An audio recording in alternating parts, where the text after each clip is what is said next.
O tom, že dobrá hudba hreje nielen na tele, ale aj na duši, sme sa opäť raz presvedčili v poľskom meste Wodzisław Śląski.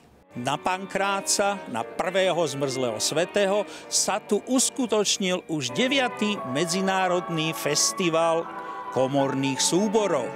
Účastníci zuškári, teda frekventanti základných umeleckých škôl z 3 miest Českého Tešína, Trenčína a miestnej základnej umeleckej školy v tomto 50-tisícovom meste. Pravidelné koncerty hudobných škôl majú pre rozvoj talentov mimoriadny význam. Deti tu získavajú sebavedomie a odvahu, porovnávajú svoje interpretačné výkony, nadväzujú priateľstvá. V našej reportážnej ochutnávke, ktorá je akýmsi predskokanom širšej publicistickej relácie, spomeňme aspoň progresívnu rockovú kapelku Blue Wings, teda Modré krídla, pod vedením Jara Oliša. Jaro, ty ako vedúci hudobného odboru máš veľkú zodpovednosť, medzinárodnú dokonca. S čím ste do Poľska prišli?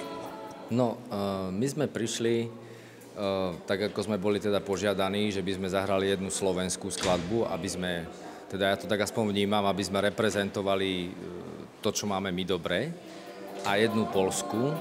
A keďže viem, že tu na tejto škole vo veľkom teda preferujú pána Killara, svetového skladateľa hudobného, vynikajúceho, tak som sa rozhodol, že zahráme niečo od neho, ale je to veľký problém, pretože jeho diela sú náročné, väčšinou sú komponované pre orchestre a podobne, takže bolo veľký problém pre mňa nájsť nejakú skladbu, ktorú vieme zinterpretovať s našou veľmi mladou rockovou kapelou, ktoré hrajú väčšinou dievčatá, také vo veku 13-14 rokov.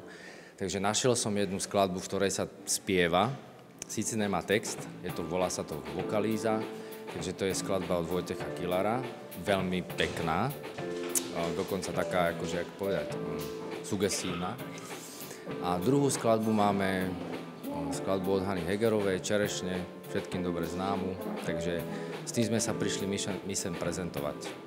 Práve v nej doslova hviezdila začínajúca speváčka Nina Kohoutová.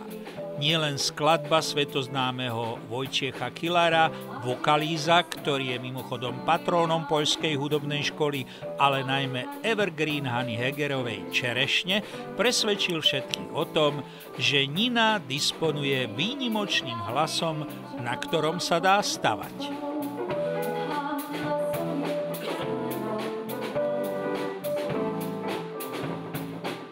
13-bodový program medzinárodného festivalu osviežili aj naše pádivky. Tento komorný husľový súbor pod vedením Roberta Zemeného zožal zaslúžený aplauz vďaka dynamickému country popu. Domáce publikum ocenilo aj kombinovanú interpretáciu skladby rozprávkového tandemu Lolega Bolek, tentokrát na tému Olympiáda. Čo si z Poľska odnášajú pádivky a čo ich umelecký šéf? No tak decka predovšetkým majú deň plný zážitkov, zábavy, môžu sa tu vyšantiť, môžu sa tu veľmi dobre najesť, pretože naozaj tá pohostinnosť je úžasná, ktorú nám naši priatelia prejavili. A čo vidím ako veľký prínos, že vidia rovnako staré dievčatá, chlapcov, ako s chuťou mydlia na tie svoje nástroje, a hoci na tú spoločnú skúšku pred koncertom sme mali iba v podstate hodinku, tak s veľkou chuťou si to všetci zahrali a ten výsledok bol nad očakávanie. Takže je to oveľa viacej, ako keby sme im vysvetľovali, že čo je na hudbe dobré a užitočné. Oni jednoducho, keď to zažijú a zažijú to v medzinárodnom meradle, tak to sú nezabudnutelné spomienky. Ak ste neboli vo fanklube rodičov, ktorí do Poľska sprevádzali svoje naše talenty, pripravte sa aj na širšiu publicistickú reláciu, ktorú z produkcie televízie Trenčín uvidíte už čoskoro. Doplňme, že toto medzinárodné podujatie našich hudobných nádejí sa koná každé 2 roky v inom meste. Raz darmo. Tých pozoruhodných vystúpení komorných súborov, vrátane záverečnej prezentácie Medzinárodného festivalového orchestra bolo oveľa viac. A práve tie vám ponúkneme v publicistickej relácii Talenty 2017. Známa ľudová múdrosť vraví, že nie to nad úprimnosť detí. Takže, dievčatá, aké to bolo? Super!